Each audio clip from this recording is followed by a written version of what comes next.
Nasıl olmuş makina? Baba 10 numara olmuş ya.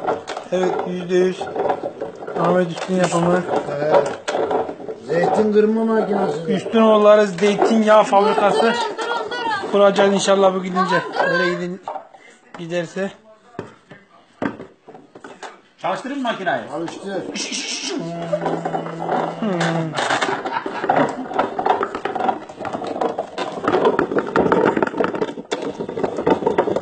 Evet arkadaşlar. Patent istiyoruz. Dur.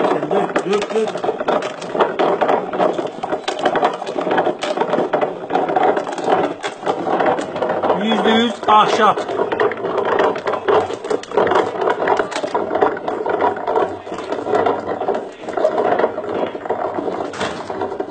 Elle kırmaya son. 250 liraya yapılır. 150'ye buna uğraştırır mı lan? Ya seriye dökeceğiz.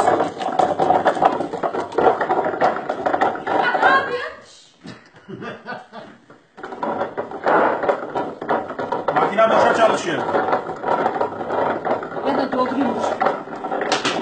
Anne kaç?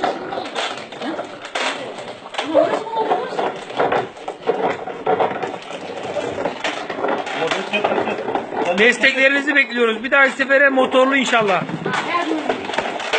Görüyorsunuz değil mi yoğunluğu? Fabrikaya götürsen bu kadar olmaz.